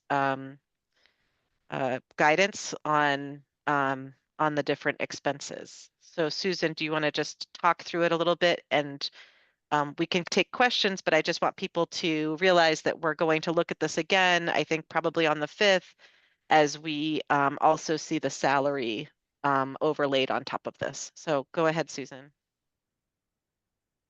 You're on mute. Sorry.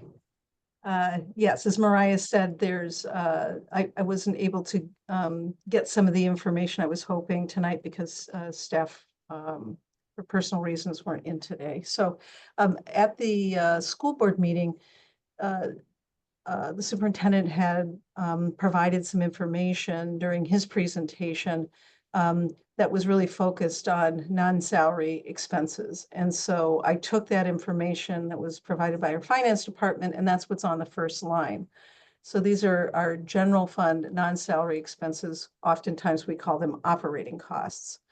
And so what you see here is what, I don't know what the budget was for 23. I don't have that. We can dig that up, but for tonight, the total expenses in those accounts were 8,119,493, and that's what was spent. And so the next segment is for the 24 budget, what was budgeted, and then what was expended or encumbered is the next column, and then what was the variance based on that, those account groups.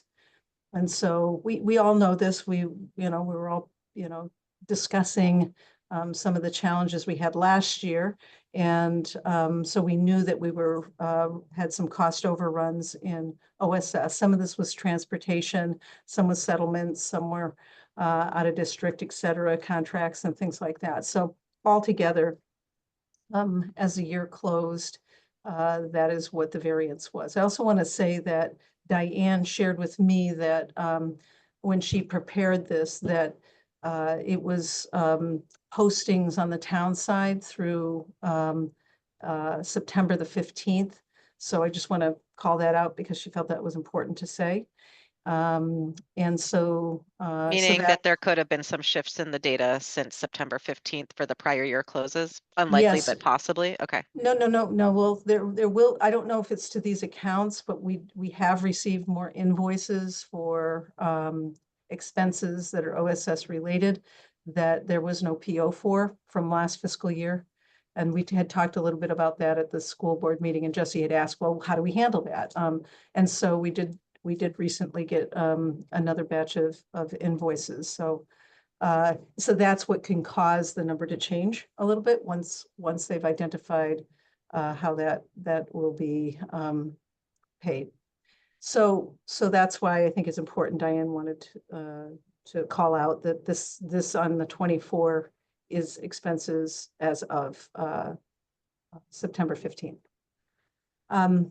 And so I'm going to go across this way. So FY25, this is what these non-salary or operating accounts in combination, it's all OSS. So it's not special education only. It's of course all OSS, which is guidance and nursing and all of that make up OSS. All of their non-salary accounts in combination come to this 10,581,600. And right now, as of last week when this was presented, their expenses and or what was encumbered, so what we paid for bills, and then what has also been encumbered is 10,497,000. So this is information that was presented last week. And at that time, we showed that there was $84,000 available. I understand that OSS has submitted requisitions so purchase orders could be issued, and that balance is no longer available. But it can change, but that's what that first line is. The second one is circuit breaker. And so the expenses in circuit breaker aren't salary at all. And that what's charged there are out of district tuitions. So there's out of district tuition costs that are in the general fund budget, but then there's also money that's in the circuit breaker that we expense out of district tuitions against. And so in 23, 33,526,000, and you can read across it. You're capable of, reading across the line. And what I'll say is that Brookline follows best practice in this regard. And so what we take in one year is what you use to offset your special education costs in the next year. So so the amounts that are here are the amounts that we took in. So in 22, the amount we took in for circuit breaker was 3,526,000, and then that money is used in 23 to offset your special education costs. And likewise, the amount of money taken in 23 is the amount that's showing up in the 24 budget. So you have, a clear understanding of what money is being used, and you're not wondering, geez, did the revenue come in? Did we really get the reimbursement? So it's based on actual cash receipts in 1 year.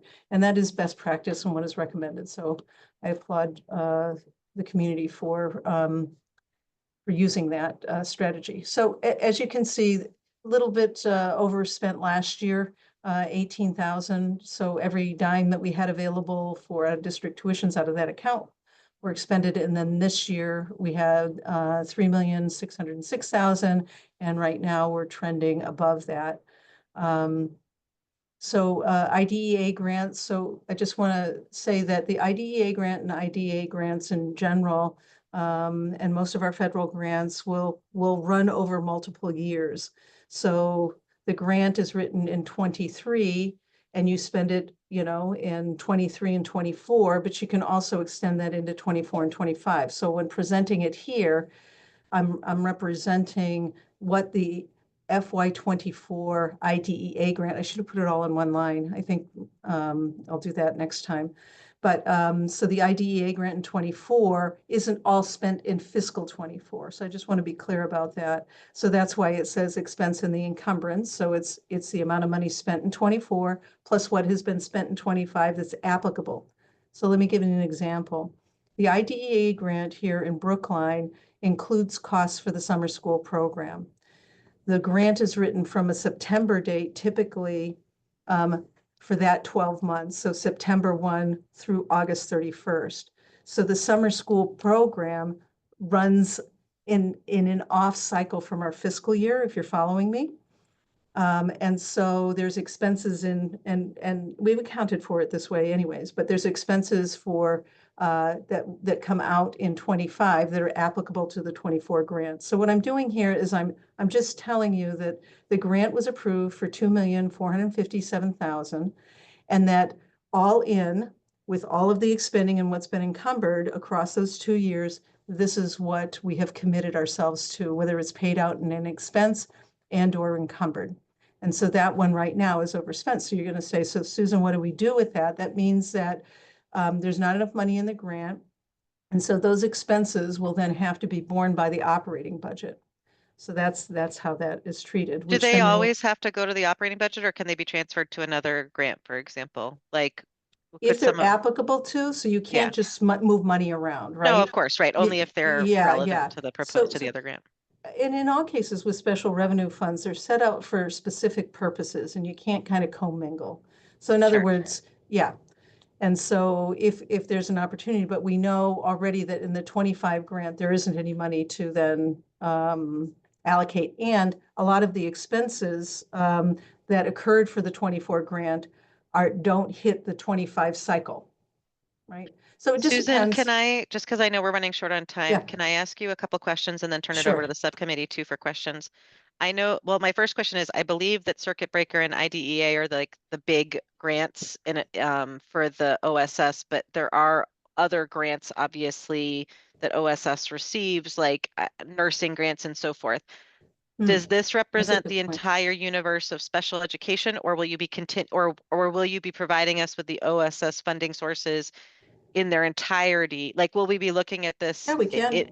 Okay, because I Yeah, would we can think, do that. right, there are other grants, even if some of the small ones get rolled up into one line, I think it would be helpful, especially also as we're looking at salary. I guess like if we're talking about OSS as opposed to special education, I think it's helpful that we keep our terms that it's truly OSS, right? And if it's special education, we need to frame that differently. Yes, can I just ask a clarifying question though? Mhm. So, and I agree, that's, of course, we can include other, all of the grants associated with them. But are you looking at one-time grants, all one-time grants, or recurring grants? Recurring I funding think it's sources or one-time? funding Or it doesn't sources in matter? the years of question. Exactly. It doesn't matter, because if we're going to be looking, if we're trying to we're trying to have the committee understand and everyone understand a sort of holistic perspective of the strain on funding, I think we need to have all all funds budget for those particular years, whether they're one time or recurring. Yeah, okay. We Okay. can do that. Yeah. And I think we've also, like I said, we've talked about having salary. Are there specific questions from the subcommittee on this that they want to ask? Go ahead, Carolyn. Thanks. Thanks for this, Susan. One question I have is looking at the circuit breaker line and then looking at the FY25 middle where we are expended encumbered. And I'm wondering if you're able to say sort of if you're able to project based on past years with respect to where we are right now in January, like at this point in other years, what proportion or percent of where we ended up were we, if that question makes sense? Can you try me again? I'm not sure I have the essence of what you're asking. Based on the fact that right now, for example, in the circuit breaker, we're 123,915 over. And knowing that at close of FY24, for example, we ended up 18,757 over. Like, where are we? And we're midpoint, or I don't know if it's mid, but we're in January. Okay. Like, what might you project in terms of what else, like where that variance could land? I'm obviously not asking for a specific number, but like, is this the bulk of it, or is it like, does it sort of increase proportionate to where we are in the year? Like, is 123,915 likely to be kind of ish where it ends, or double that, or does that make sense? That's a great question. It's one I have as well. And it's not something that you can look at a past trend, because students, their IEPs and, they may be different from, a placement might be different from one year to the next, or the cost might be different from one year to the next. I do have questions, which is why I'm really interested in this audit, to be able to learn more about what these trends are in special education. What is happening in these out-of-district and settlement lines? I don't know. I don't know the answer to the question. I can only tell you what I can see. And if I don't have access to that, and I'm not saying I should, I'm just saying if I don't know, I can't share with you, impressions about where it might land. So unfortunately, I can share this with you, but I can't answer your question regarding. No, that makes sense. Yeah. That basically the nature of this is really not related necessarily to where we are in the year. Correct. Thank you. Okay. I'm going to say thank you, Susan, for putting this together. And we're looking forward to getting the more fleshed out version for our next meeting. I think this is really sort of helpful primary source material, or whatever I'll say, an analysis as we continue to go through the audit to inform the committee and others of what's going on. Okay. Okay, the last thing that we're going to, well, one of the last things, and I'm so sorry, subcommittee, you know how I love to run on time, but we've got just such an important agenda, and I'm glad we spent the time on the statement of work and other things. So No we'll try and do problem. this quick. Thank you. Betsy, can you pull up the non-aligned compensation? Thank you. Susan, do you want to walk us through this in your recommendation? You're on mute again. Foiled by Zoom. I know. Yeah. So I was asked to, take a look at this, non-aligned compensation for this year. And we had gathered some information from the comparable communities. And you'll remember we had a discussion about what the comparable communities, are or should be or were, and which ones we should be taking a look at moving forward. So we did that back in September, and then the HR department went to these communities and asked their HR departments, to provide us with some data. And that's what I'm presenting to you tonight. Now, we didn't, when you're looking at some positions, especially district positions or central office positions, sometimes there's titling differences between one school district and another. And so sometimes it's difficult to be able to see who is alike, who's in a like position as easily. But principals are pretty straightforward, right? You have a high school principal, everybody has a high school principal.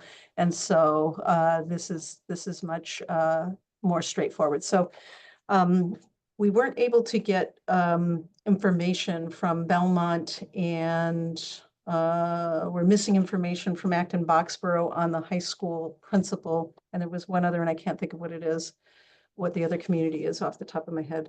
But so this is what we're looking at. This is what the salary is for the high school principals this year. This is base salary. So I want to repeat, this is base salary. This is not all in compensation. So this is the base salary for all of those.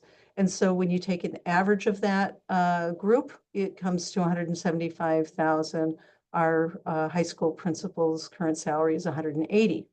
And so you know, it's on average, it's $5,000 higher, but it's also $17,000 lower than the highest paid within this group.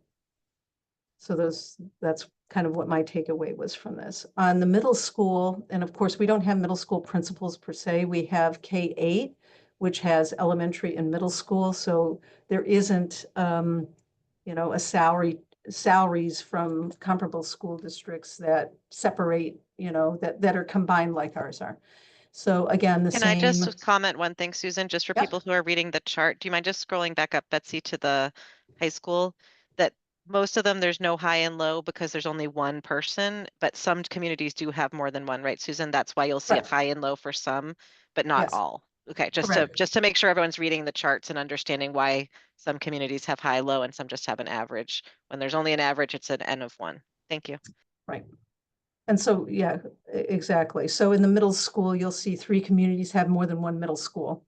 So I gave you the average of their middle school principal salaries, and then I gave you the high and the low, so that you would know the full range as well as the average principal salary in that community.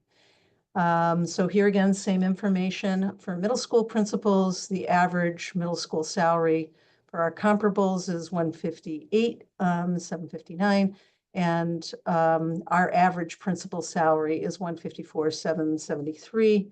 The high of ours is 161.9, and the lowest paid principal is 140. So quite a range there. And as I've made note here, is that our average principal salary is below the average middle school principal salary. But at the lower end of our salary guide, it's substantially below what the average is.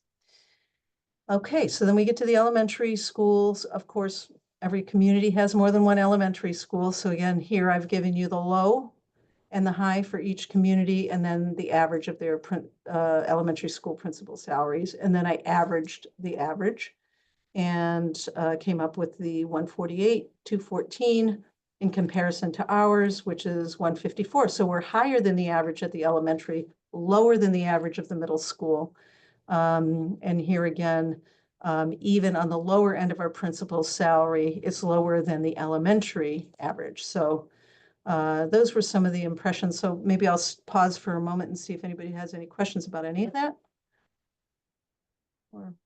I did appreciate when you were saying that usually it's hard to compare like with like, and with the K-8 model, at least some of our principals are serving the role of principal of the whole school, as well as vice principal of part of the school. So it is, you know, it is a very big job compared to what we see in other communities. Mm-hmm. Helen, go ahead. Yeah, one thing that's not here that helps us to understand some of the variation in numbers is the amount of years the principal might be in the school. Obviously, you know, principals who've been there 20 years are making more than principal who just started. Mm-hmm. So it's just another point of fact, but I well, you don't want comments on where we want to go yet, right? So I'll keep my mouth Well, shut. I think that that's probably where we get in the recommendations where Susan is giving us that Yeah, latitude I'll to wait. accommodate that. Sure. Do you want to keep going, or Jesse, go ahead? Yeah, thanks. My only comment on the values that were calculated where we're saying above the average or below the average for the Brookline number versus the others is really can be misleading potentially from a statistical standpoint, only because one of them could just be a wild outlier for some reason that's not representative of all the others. So we should be a little cautious about, I think, Susan, about like picking up the number that's saying like, Brookline is like 18,000 below something, where that one number related to the others might just be a huge outlier, like it was, I think, for the high school principals, relative to the others, like looking at all the other values except for that one that seemed very high or very different. All the other ones were basically clustered together. So we just want to be careful when we're calling it out. To that That's point, fair. Susan, like for example, what you see here, there's a low of 72,500 at Acton Boxborough, so the top right cell, but Yeah. that just got rolled in. But my guess is that that person must be like, is that their fractional principal salary and they're also doing other things? Is there really a principal who, is that really a 1.0 FTE or does that represent something else? Looks I like would a have, half. yeah. Yes. Yeah. I'd have to follow up with the HR department to get the nuance of that, but it's I fair. mean, seeing the values is fine. It's just Yeah. drawing a conclusion about the biggest difference between two may not really be accurate. Yeah, that's fair. Okay, let's keep going on the document. All right. So, so then in this section, I'm just sharing with you the second part, which is we can look at comps to tell if we are competitive. So as we have principals right now that we have, we are currently out on the market to attract. We want to make sure that we're competitive and that people that are sitting principals may look at Brookline and say, yeah, I'd like to come there. And that is within, the range that I would expect for my experience and credentials. The second part of that, though, is, looking at compensation within the organization. And so this next section here looks at, administrators that are building level administrators, and it really looks at, what are the ranges within, because a building principal should not be making less money than people they supervise. I mean, there should be some distance between what a person that's working for you is earning and what you are. And the other thing too is that with principals and most non-aligned, we work 12 months. And in most other cases, so principals would be in that category, but assistant principals and directors and Unit B staff work less than a 12-month calendar. And so they work fewer days. And we want to make sure that there is some distance between their pay for less days and a principal's pay who works year round. So those are some of the factors. So when I do an analysis like this, I do try to look at what are those bands and are we compensating, within our organization in a way that makes sense. And so that's what this part of the analysis provides you with. Sorry, Susan, I'm so sorry. Can you just repeat? I'm not sure I fully heard you. Did you say that the director coordinators Unit B they work a different year? Yes. And can you say again what that is? It's not the same for each. So Okay. if you look at the Unit B contract, it says coordinators work, let's say, 193 days, and a director might work 200 days, and the athletic director might work 225.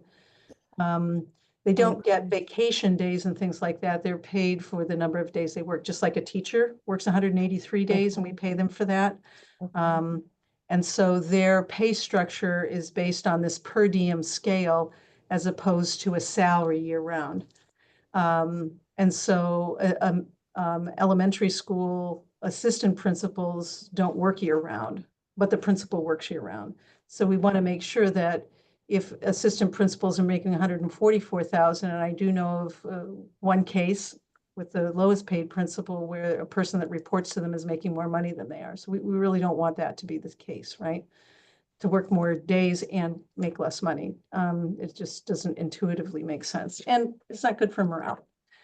So, so this is how it breaks. Assistant principal range is 108 or just south of 109 to 144. Unit B directors and coordinators 101 to 148. And then our principal is the 140 to 161. And again, more experienced principals are at 161. And so that you would expect that. And then the average again. And then I gave you the high school principal salary, which is always going to be higher. And why I really want to call this out here is that if you're going to raise your elementary school principals, I mean, high school principals, an incredibly is a notch more demanding. I mean, the amount of night meetings and weekends and programs and the size of the school and all of that is just significantly more than at the elementary level. And so they always make more money. They're right up there, usually some of the top paid in your organization. So if we need to raise the elementary school principals, we've got to look at the relationship between that pay range and what the high school pay range is. So based on all of that, and I know you've read this, and from an equity perspective, the recommendation is to consider bringing the pre-K through 8 principals from up to a 158 to a 168 range, and the high school principal range to 185 to 195. I also provided you with information about, so what does that cost, and also know that salary increases for Unit B and teachers are 2.75, so that's where that number comes from. So if we multiply the current salaries by 2.75, it would cost in next year's budget $44,000. And if we did the adjustments with the COLA, it would come to $104,000. So I also provided a note here on some other forms of compensation. To Helen's point, in some schools, they don't give longevity anymore. They'll bake everything into the base salary. And so you might see higher pay in some of those, higher pays that you see in some of our comps could be that, but I don't have copies of the principal's contract for those school districts, though I did ask the HR director to reach out so they could have a better sense of that. We weren't able to secure actual contracts for the principals, so I could look and see how do they structure their pay. For us, we do provide longevity pay, stipends for doctoral degrees, and annual vacation buyback. The annual vacation buyback is something that's I've never seen. I don't know if it's unique to Brookline or unique to the area. It was one of the things I was curious to learn. And then I provided you with the leave benefits as well, just so you would have an idea of, kind of what is included in their salary and benefit program. So you can now discuss. Thank you. And it's 6:59. I feel terrible, committee. Can I ask Susan just a point of clarification? The director coordinator salaries and assistant principal salaries that you have in the table at the top, did you roll that forward for next year already, or is that the current year? These are all current year salaries. Okay, so so those will be getting a 2.75% increase on top of this already. So for example, people who are making 148 this year would be adding on an additional, I'm doing this on the top of my head, $4,500 or so, or $4,000 somewhere in that bucket. So they will already be making over 150 at the top level for directors and assistant principals. Is that correct? Or vice principals? Okay. Thank you. Jesse, go ahead, and then I want to get us to hopefully a vote by the subcommittee. Oh, okay, go ahead, Jesse. Yeah, I just wanted to say, I don't know, Susan, how long you had to work on this, but this is amazing. Thank you, just for the effort you put in and the team to get this together. Reading it down, it seems like so straightforward, but I cannot imagine how many hours it took to put all this together and get all this information. Thank you very much. You're welcome. Thanks for saying that, Jesse. Carolyn, and then Val. Sorry, I was looking at this on my other thing. So forgive me, because I think that, and echoing, this is great, super interesting, clear, comprehensive, Susan, thank you. And forgive me, because I think this probably started before I was here. This is super valuable. The purpose of doing this is to like inform our recruitment and offers, and just give me like a, because I'm thinking about other information that would be interesting sort of in this general bucket. So I think that's a question for you, Mariah. Oh, okay. I was Which is not sure. to I can literally Sure. just curious, I mean, like what was the genesis of this? We have to set we are the ones who set pay. So this is Okay. us literally setting pay right now, the range of pay that can be offered. Okay.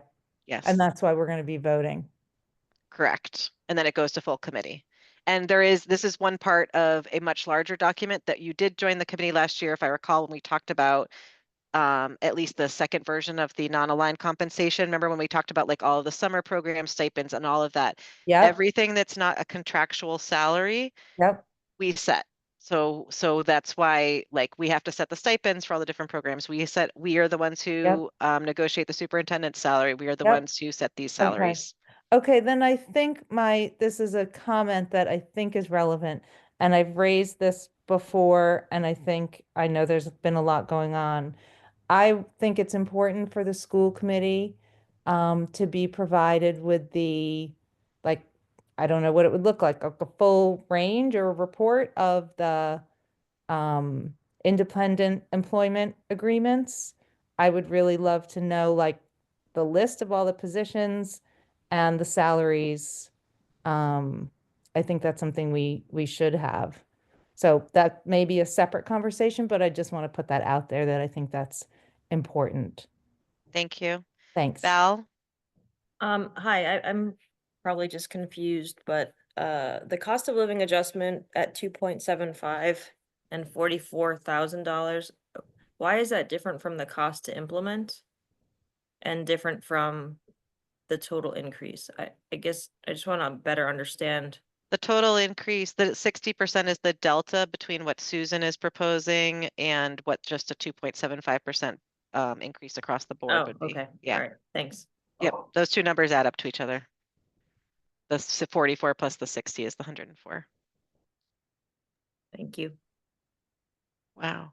My family is starting to implode at 7 o'clock, as I'm sure you are all starting to implode.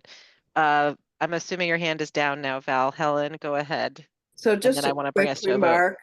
I think it is critical for us to pay our administrators well. They are the backbone that keeps the schools together. These are positions that are hard to fill well. They're not hard to fill all the time, but they're hard to fill with people who are really good. And I, for one, feel we should compensate them well. We have always been known as a district that compensates our principals well. So just, that's my opinion.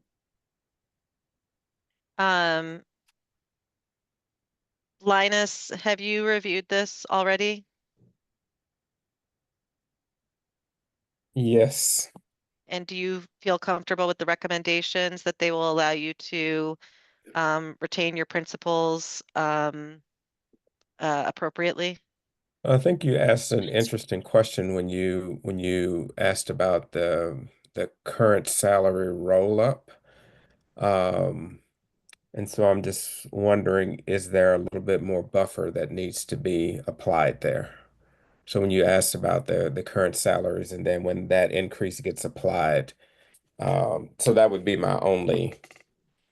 So would your suggestion be, for example, to increase the pre-K through 8 principals by perhaps $2,000 to $3,000 on perhaps the top end? Yeah. Okay. Yeah. Susan, do you have any thoughts on increasing the top end to, let's say, 171 for K-8? I think if the issue is that we're concerned about the high level the higher end of the assistant principals and or directors going up, that the issue is more at the lower end. So maybe you'd want to go 160 to 170. You know what I mean? I wouldn't Yes. not rate if that's the issue. You know, again, you want to people want to feel that there's dignity in their pay, and you know, if you're working, Absolutely. yeah. And so I would say if that's the concern, I would bring the whole range up by you know, to 160 to 170 or something. They'll just increase the bottom line a little bit, but Okay. I'm going to make a motion to I don't know what the exact wording is, but to recommend to full school committee a range for K-8 principals of 160 to 170,000 for salaries next year, and high school principal for 185 to 195,000 for next year. Do I have a second? Second. Okay, Sarah, how do you vote? Yes. Val, Yes. Carolyn, Yes. and I vote yes. Okay, we are going to skip the position control report for tonight. I'm going to ask the subcommittee to take a look at it and to write back to me if you have any specific questions, or write back to Susan if you have any specific questions. But we'll get another bite at that in the next month. And I think there was only 2 changes this month. But I really appreciate everyone sticking in it for the long haul through 7 p.m. And we did a lot of really important stuff tonight. So thank you for that. Thank you, Susan. Thank you, Linus. Thank you to the committee and the other staff who joined us. So much appreciated. And thank you to our advisory committee colleagues who, some of who were able to join us as well and to speak up. And of course, you're always welcome to chime in, but just repeating that now when we've run out of time, but that's a general blanket statement that we want to hear your voice as well. So thank you, everyone, and we'll come back with on the 5th of February with more. Have a good night. Thanks. Good night. Bye. thank you.